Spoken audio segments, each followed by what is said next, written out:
In 2330, a strange ship of unknown make and origin appeared in the sky over Porrima II. Officials in the pleasure colony Paradiso on the surface were unable to hail the ship, and all attempts at communication by passing ships were met with incomprehensible signals. Intrigued by this unknown visitor, the explorers of Constellation docked with the craft and found something completely unexpected within. Colonists from Earth. I'm the Resolute Cartographer, and this is the story of the ECS Constant. 200 years prior, in the 2130s, the future of humanity wasn't looking bright. Though our species had reached Mars in 2050 and was widespread throughout the system by the start of the 2100s, we were confined to our home system by the laws of physics. It was speculated that some sort of gravity drive may one day be developed, allowing humanity to cross the space between the stars at a speed faster than light, but the arrival of that technology was still more of an if than a when. Fearing that humanity would go extinct if confined to a single system, Rupert L. Brackenridge formed a society of wealthy elites dedicated to the perpetuation of the species. Pooling their funds, Brackenridge's society built and stocked the largest ship of its time, naming it the ECS Constant. They chose ECS, or Earth Colony Ship, as they wanted to avoid any sort of nationalism, and chose Constant to honor the Susan or Sarah Constant, the largest of the ships involved in the founding of the Jamestown colony in 1607. Not reliant on concepts like suspended animation, the Constant was built to be a generation ship. Entire generations would be born, would live, and would die while aboard. The target of their efforts was the 38 light-years distant Porrima. In keeping with their chosen name, the ECS Constant would bring the society to found the colony of New Jamestown. And just as the original Jamestown was founded in the colony of Virginia, New Jamestown would be founded in the constellation Virgo. Virgo being Latin for maiden. With a planned 200-year voyage, the ECS Constant departed the Sol system on September 27, 2140. The crossing seems to have started smoothly, with real trouble only emerging after the passing of Rupert L. Brackenridge. When his son Rupert Brackenridge II took over and amended the rationing rules, there was a minor revolt on board. With only 2 cells in the brig, the ship could not easily handle a mass of unruly individuals. While most of the rebels were simply confined to their quarters, the leader was exiled into space. At some point in the journey, the crew lost their landing craft. Whether this was connected to the exile of the rebel leader, we don't know. Regardless of the loss of the landing craft, the expertly maintained and operated equipment of the Constant managed to keep the ship functioning properly for the near 2 centuries of the crossing. Even more impressive than this, the crew managed a seemingly impossible feat of maintaining a functioning society inside of their severely isolated and tightly packed community. During the entirety of the crossing, the captaincy was held by Brackenridge or one of his 9 descendants. By the time the ship reached the Porrima system, Diana Brackenridge held the captaincy. Diana had taken the helm as a teenager when her father had passed away sometime around 23-24, leaving her to learn the role while on the job. Though this created discontent among some of the passengers, she believes that she has proved herself to be a capable captain.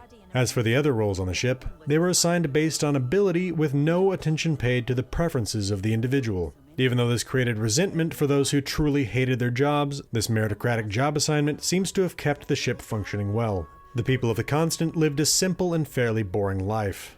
They watched and read old media from Earth. They ate a combination of freshly grown food from hydroponics and centuries-old food from the dwindling supplies in the deep freeze. Because of their limited supplies and the long voyage, the ship had a strict population limit. This meant that some individuals gave up the right to reproduce, and others volunteered for early termination so that new children would not cause an imbalance to occur. When, on occasion, no one would volunteer for early termination, difficult choices would be made. Thanks to the strong belief of the crew that they might well be the only remaining humans, and that their efforts represented the only chance humanity had for survival, a culture of sacrifice for the greater good was inherent in the ship's population. In the end, they managed to avoid a solid decade of their voyage thanks to some clever maneuvers by the Constant's navigator, Huey Garcia. Thus, they arrived in 2330 rather than the intended 2340. Unfortunately, when they did arrive, the ships whizzing past theirs, and the structures on the surface below, proved that these time savings were not enough to bring the ECS Constant to Porrima in time for the crew to be the system's first inhabitants. Not knowing the nature of the beings they saw on their prospective homeworld and in space around them, the ECS Constant tried to contact the colony. Unfortunately, they found their equipment to be woefully incapable. They hadn't packed the best comms equipment, as they hadn't been expecting to meet anyone out here. The ship even attempted to use alternate methods of communication, in the form of light arrays to make contact, but this only scared ships off. All communications came across as incomprehensible screeches, which led to rumors that aliens held the planet and the ships. The original plan of action upon arriving at Porrima II was to break parts of the ship down and use those materials to build landing shuttles. With the obvious settlement on the surface below, that plan was tossed out, and instead Captain Brackenridge chose to maintain position in hope that someone would attempt to dock. As luck would have it, the curious explorers of Constellation were the first to do so. When the captain of the Constellation ship Frontier entered the cargo hold of the Constant, the crew of the latter were relieved to realize that the outsiders were humans. There to meet the captain of the Frontier was Captain Brackenridge, psychologist Dr. Mabuti DaCosta, and security chief Bamani Rita. After absorbing the basic fact that humans, not aliens, surrounded them, Captain Brackenridge invited the captain of the Frontier to meet with her on the bridge. As they made their way to the proposed meeting site, she welcomed them to the ship and explained the basics behind the Constant's voyage. In turn, the people of the Constant would soon learn that, as benevolent as their ancestors intended to be, they jumped the gun on leaving the Sol system. Approximately a decade after they departed, the first gravity drive was developed, allowing ships to avoid normal physics and jump across vast distances of space rapidly. Though the Earth did indeed fall 63 years after their departure and billions died on its surface, this occurred after humanity had expanded across our sector of the Milky Way. The first colony in the Alpha Centauri system was founded no more than 16 years after the ECS Constant left Sol behind. As the Constant traveled, entire new political bodies formed and grew into entities large enough to wage multi-decade conflicts with each other. Civilization in the settled systems had developed so far in those 190 years that it was sufficient to allow for the construction of pleasure colonies such as Paradiso on Porrima II below to be possible. Upon reaching the bridge, Captain Brackenridge explained their need to settle the planet below them, and asked the captain of the Frontier to intercede on their behalf with the Colonial officials. Though these other humans had gotten there before them, the colonists of the Constant had filed the first claim to this world. Her ancestor Rupert L. Brackenridge had filed the charter on the colony, though even he had acknowledged that it wasn't taken seriously at the time and she feared it might be lost or forgotten. Diana asked the captain of the Frontier to get the people of the colony to voluntarily remove themselves from the planet. The Constant couldn't reasonably go anywhere else, as it wasn't any more advanced upon its arrival than it was when it took 190 years to get there. When asked why they couldn't simply share the planet, Captain Brackenridge explained that she was considering the long-term needs of her people, that they would one day need all of the world. The captain of the Frontier knew that the people of Paradiso were unlikely to simply hand over their world based on nothing more than a questionably legal 190-year-old claim to their planet, but a conversation needed to be had nonetheless. Despite the call to action on the surface below, the captain of the Frontier couldn't keep from curiously investigating the ship. On the bridge, they met Yue Garcia, the navigator and pilot of the Constant. Though the ship practically flew on autopilot, it had been flown manually at times to avoid unforeseen anomalies. It had been in taking advantage of these anomalies through gravitational slingshots that Yue had saved the Constant 10 years of travel. She loved piloting and was thus thrilled by the prospect of getting to fly one of the many new ships she saw outside. The captain of the Frontier stopped to chat with the security chief Bamani Rita before leaving the bridge. In his youth, Chief Rita had been carefree and thoughtless, playing pranks on his fellow crew members, up until he almost destroyed the ship that was. He had broken into the reactor area and nearly caused a meltdown. The situation was brought under control, but Rita faced execution by airlock for his actions. Captain Brackenridge, Diana's father, had instead confined him to the brig and subsequently assigned him to a security role. This merciful act, combined with his remorse over having nearly killed himself and everyone he loved, metamorphosed Rita into a no-nonsense law enforcement officer. In engineering, the captain of the Frontier met Chief Engineer Amin Kazemi, a gregarious and inquisitive man who questioned them on the state of the outside world. Amin had earned his role by saving the ship from a near-reactor meltdown by cobbling together a reactor control terminal from spare parts. Intelligent and talkative, Amin would have been happy to speak with the captain of the Frontier all day if he could have. In hydroponics, the captain met Janet Yang, the cultivation manager or chief of the hydroponics section. Janet was one of those crew members who was quite competent at her job, but hated it and wanted nothing more than to leave the Constant and make her own way. She couldn't understand how her parents had managed to bear the fact that they knew they would never set foot outside the Constant. Her disdain for her lifestyle went so far as to lead her to joke that her sister Jen, who had died when the Constant ran out of her medication, had been the lucky one. Upstairs in the ship's classroom, the captain of the Frontier met Janet's other sister in a set of triplets, Julia Yang, the Constant's chief historian. Not only was Julia in charge of maintaining their cultural ties to their Terran past, but she was also responsible for educating the next generation of colonists. Though she was looked down upon by some for having a job that at times amounted to watching movies and reading books, she took her work seriously and was invested in keeping her community's ties to Earth alive. Though she cared for the children of the ship, she had made the decision to forgo having any children of her own, to keep the Constant in balance. With that restriction coming off, she began to question if that decision was permanent. In the mess hall, the captain of the Frontier met Daisuke Levitz, the Constant's provisions manager, who was befuddled but happy to meet a fresh face amongst the crew for the first time in his life. In his role, Daisuke did all that he could to keep the crew fed and happy while maintaining a proper regimen of rationing to prevent them from running out of food. In the ship's residential quarters, they met Abe Levitz, Daisuke's husband. Abe was an anxious man, but he held his neuroses in check in order to help his crewmates. Abe and Daisuke had chosen not to use a surrogate, instead choosing to pass the space for children off to other couples. A jack of all trades, he was assigned to the job of cabin manager, meaning that he coordinated maintenance, organized crew meetups, mediated disputes, and did all that he could to keep their spirits up. Along with this, he constantly did what he could to keep Yiddish alive, interspersing his speech with it so frequently that it rubbed off on those he spoke with. In the medical bay, the captain of the Frontier met Dr. Lorelei DaCosta, the chief medical officer. Lorelei was happy to meet the captain, as it meant that her husband's life was saved. Dr. Mabuti DaCosta, the ship's psychologist and one of those who had met the Frontier's landing party at the gate, had been planning to prematurely terminate his life in accordance with the ship's culture of self-sacrifice. His daughter was pregnant with her second child, and to maintain balance, he had been prepared to go out early. Now that the crew had been contacted by the outside world, the resources were no longer limited, and he could live into old age. Besides these members of the crew in their respective quarters and workplaces, the captain of the Frontier also toured the mausoleum, the records area, and the security area, including the armory and the brig, before heading back to the Frontier. When they had first arrived in the system, the Frontier heard a call from Security Chief Jiro Sugiyama in Paradiso, asking for assistance with the unknown ship in orbit. But the Frontier had simply gone to the ship rather than check in with security first. Now, security seemed like the place to go, for information on the colony, if nothing else. The Security Chief greeted the captain of the Frontier and was glad to learn that someone had already discovered the nature of the ship. When asked who they should speak with, Chief Sugiyama sent the captain to meet with Oliver Campbell, the head of the Paradiso colony.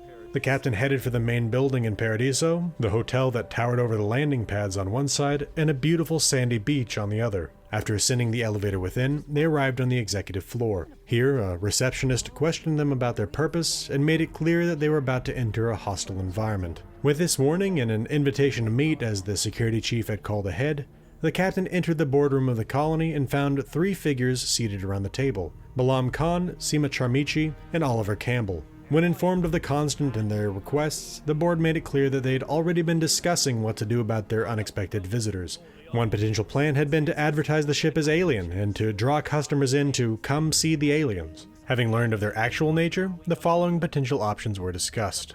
A, the colony would retrofit the Constant with a gravity drive so they could find a new world to colonize. Or B, the colony would invite them to live in Paradiso. And C, it was mentioned in passing that it would be so much easier if the ship simply stopped existing. None of these options were ideal for the Constant, but the board wasn't about to give up their world. Paradiso was chartered with both the United Colonies and the Freestar Collective, so the odds that any claim against them would be accepted in court was extremely unlikely. Both providing the Constant with a new gravity drive and inviting them to settle in Paradiso had drawbacks. On the former, they would require the captain of the Frontier to foot the bill for the new grav drive. On the latter, the crew of the Constant would effectively become indentured servants, working as staff in a resort to pay off debt incurred by settling there. Not what their ancestors had in mind for them when they set out. As for option C, destroying the Constant, I don't think potential drawbacks for the crew even need to be mentioned. Each of these options plays out differently, and rather than simply supply you with what I believe the best option is, I'll cover each in detail. We'll start with option C, blowing up the ECS Constant, as it's the shortest, simplest, and has the best material outcome for the captain of the Frontier. First, taking Oliver Campbell's hint of overloading the reactor core to heart, the captain of the Frontier returned to the ECS Constant. Once on board, they made their way to engineering, where they found the reactor terminal locked, an understandable condition considering its capabilities. In pickpocketing Chief Engineer Kazemi, they got the key to the reactor terminal and proceeded to switch the reactor into overload. This was an action that was so dangerous that it required executive approval from Captain Brackenridge, so the captain of the Frontier made their way to the bridge. After hacking the captain's terminal, they approved the overload and fled the ship under a hail of gunfire from the enraged crew. Barely managing to survive the gauntlet, the captain of the Frontier gunned the engines, backing away from the ECS Constant before it exploded into shrapnel. When they returned to the board of Paradiso, Oliver happily provided the captain both a large sum of credits for their work and a lifetime pass to the Paradiso resort. I think this is easily the evilest option, but like I said, it provides the greatest material benefit to the captain of the Frontier. Let's move on to option B, settling the crew of the Constant in Paradiso. In this case, Oliver Campbell explained that in order to provide for the new colonists, the captain needed to provide resources, specifically fiber, sealant, iron, and lithium. After gathering these supplies, the captain of the Frontier returned to the Constant and explained the choice to Captain Brackenridge. Though disappointed that they wouldn't get their own world, she was satisfied with the decision. After taking the resources from the captain of the Frontier, she explained that without their own landing craft, they would need a ride to the surface. Not all the crew, but a small landing party. With Captain Brackenridge and a handful of others on board, the Frontier descended to Paradiso. Exiting the ship, the crew of the Constant got their first breaths of fresh air in their lives. Air that hadn't been recycled for 190 years. Though they weren't dancing with joy at the prospect of working off their debt in the colony, most were happy to be on solid ground for the first time in their lives. Once in the colony, they either started working in the same roles as before, the case with most security officers, or they took on new roles, such as Abe Levitz, who trained to become a concierge. The board recognized the skill of the Constant's navigator, Yue Garcia, and allowed her to become a pilot for a luxury liner. Though she was no longer the captain, Diana Brackenridge did hold some sway with her community, but she knew it would dissipate with time. In the skies above Porrima II, the Constant sat practically empty, waiting for its likely future as a museum ship. As an aside, there's a single mourner in the mausoleum who I'm pretty sure isn't supposed to be there. Anyway, I think this option is far less evil than option C, but is still fairly disappointing, as these people are the descendants of great pioneers who are now consigned to work as resort staff until they pay off their 40,000 credit debts. Let's move on to option A, providing the Constant with a new gravity drive. Not wanting the many generations of the ECS Constant to have died so that their progeny would become indentured servants, the captain volunteered to pay for a new gravity drive. Oliver Campbell was happy with this decision and explained that the Paradiso engineers would help with the retrofit once the gravity drive arrived from their engineering contractor HopeTech in the Hopetown colony on Polvo in the Valo system. Along with this, they would supply an updated star chart to the Constant, helping them to find a new home. With that, the captain of the Frontier left the boardroom and returned to their ship. Leaving Paradiso behind, the Frontier traveled 43.5 light-years to the Valo system, covering more ground than the Constant had in the 190 years since it left Sol. Once in the Hopetown colony, the captain tracked down the engineer Bennu St. James in his office. It turned out that the board of the Paradiso had sent a messenger ahead of the captain, and Bennu had already gotten to work on plans to fit an old but well-functioning gravity drive into their old but well-functioning ship. He requested 40,000 credits for his parts and labor, and soon the refurbished gravity drive was on its way to the Constant. Though the captain of the Frontier could attempt to persuade Bennu to lower the price to 25,000 credits, they felt 40,000 was a reasonable amount for the request. With the gravity drive secured, the captain of the Frontier returned to the Porrima system and the Constant. Once on board, they assisted Chief Engineer Kazemi in installing the new drive. Though they didn't get the world their ancestors had chosen for them, with the new gravity drive and star chart, the colonists of the Constant could find a new world to suit them. I think this option is the best outcome for the Constant. They were never going to get to found New Jamestown on Porrima II, but this way they can carry out their people's legacy somewhere else. That said, with either this option or the prior, there's a little more story to the crew of the ECS Constant. Regardless of if the colonists remain aboard the Constant or if they serve in Paradiso, Janet Yang is unhappy with her circumstances and asks the captain of the Frontier to rectify her situation. If the captain of the Frontier chooses, they can speak with either Captain Brackenridge or Oliver Campbell and attempt to secure her release. If she's still the Constant's chief farmer, the crew still needs her to survive. If she's in Paradiso, she's 40k in debt. The captain can potentially persuade either Captain Brackenridge or Oliver Campbell to allow her out of her position, or they can provide them with 50 potatoes or 40,000 credits respectively. Personally, I found 40,000 credits to be easier to find than 50 potatoes, but that's just me. Though she's obviously disappointed to discover that her worth to Captain Brackenridge was that of a sack of potatoes, in either case, she's happy to get to live her own life. Along with this, whether still aboard the Constant or on the ground in Paradiso, Abe Levitz still wants to do everything he can to help his fellow crew members. In this case, he discovered that many of his fellows have living distant relatives across the settled systems, and when they learned of this, they wrote letters to their relatives. As the Constant crew have no personal ships, Abe requested that the captain of the Frontier help in delivering these letters. In this effort, the captain visited Titan, Porrima III, in Alpha Vali to deliver these letters to long-lost relatives. As an aside, this is a repeatable quest. I did this 10 times to determine if there were finite letters. After visiting Red Mile on Porrima III 8 times to 8 different NPCs that were not present after their letters were delivered, I think I can safely say that this is infinitely repeatable. That said, it is a great chance to level persuasion, as each successful delivery involves utilizing that skill. Anyway, I think that'll do it for the story of the ECS Constant and crew, but I have some notes before closing things out. First, many of the details I have listed on the Porrima star system are what I have found online about the real Porrima star system, also known as Gamma Virginis. If the developers did not intend for this endgame system to be a representation of that system, you can throw some of this out. That said, the real Porrima is said to be a binary star system, so you might think that takes it out of the running. But it should be remembered that the real Alpha Centauri is a 3-star system composed of Alpha Centauri A, also known as Rigel Kentaurus, Ptolemy, and Proxima Centauri. Ptolemy is in the game, but is a separate system, and Proxima Centauri doesn't seem to be a system we can visit. Third, the speed at which they would have to have crossed from Sol to Porrima is insane. 38 light years in 190 years gives an average of 0.2 light speed, or approximately 215 million kilometers per hour. Of course, they weren't traveling at that speed the whole time. They had to start at 0 and end at 0. Likely they accelerated at a speed higher than 215 million kilometers per hour, then coasted through space, slingshotting around systems before turning around and firing their engines in reverse for some time. My point here is that while it might seem crazy that their voyage was so long at 190 years, the truth is that space is so big that 190 years seems like too little time, really. Fourth, this must have been one hell of a conditioned society. As crazy as the ship's equipment lasting 190 years might be, the concept that the community didn't disintegrate over that time is the hardest thing to believe. Being in close quarters with your neighbors as this means there's no privacy. Along with this, regardless of how much entertainment content they brought on board, it's pretty much a set quantity. There might be some new culture created on the ship.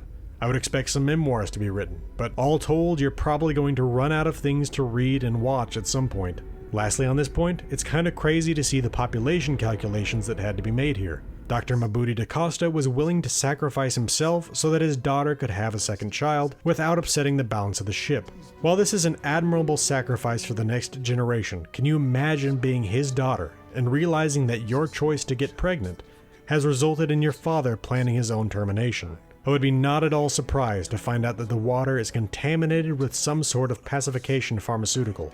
Fifth, we know that the ship lost its landing craft in transit, and that there was a rebel leader exiled to space. Was the rebel leader in the landing craft? While on its face, the idea of being exiled to space does seem to support the idea of the craft having been given to the rebel leader, we also know that the penalty for criminal mischief was potentially being thrown out of an airlock. It feels crazy that a rebel leader would be given a near essential piece of equipment like a landing craft. It feels like there's a story there that we haven't been told. I'm hoping at some point we find this landing craft and learn the full story here. One consideration I had here was that maybe the rebel leader was Brackenridge II's own child. This is only speculation, but it would help to explain the choice of exile over execution. Sixth, the attempt to converse with other ships with a light array is probably a reference to Close Encounters of a Third Kind. The crew was well versed in Earth culture, and it might have been in their library. If you haven't seen it, I highly recommend it. Seventh, the ship has some weird tech on board. Specifically, I'm talking about these old Macintosh computers. There are like a dozen of these 1980s computers on board. These computers are already hilariously out of date. Why would they have been brought aboard the Constant, given that they would have been like 155 years old when the ship launched? 8th, there seems to be a bug at the time of making this video, in which Captain Brackenridge did not remove the resources required to settle in Paradiso from my inventory. So, though the quest progressed, I kept my resources. I'm not complaining, I like to keep my resources, but it's a problem that should be addressed. Lastly, I chose to investigate this story first, as it seemed to be the closest to a story from the Fallout universe that I could find. A community confined to a tight space for nearly 2 centuries? Sounds like a vault to me. Unfortunately, I didn't find any Fallout Easter eggs on board the Constant. Alright, I think that'll do it for the story of the ECS Constant. Follow me on Twitter for lore video announcements at Gaming with Maps. My Discord is open to the public. There's a link in the channel's banner. If you're interested in discussing Fallout and Starfield lore, want announcements on upcoming content, would like to vote on the next lore video, or make requests, come on by. I've started streaming every Friday evening on YouTube. Come check it out if you're interested. If you appreciate what I do here and you want to support the channel financially, you can become a member on YouTube or a patron with Patreon. I want to thank my patrons Mesothelioma, 76 of Texas, Dark Malcontent, Real76, Dr. Orion, Samsung Smart Fridge, Night Spearhead, and Ahotep for their support. This has been the Irresolute Cartographer. Thanks for watching. I'll see you again next time.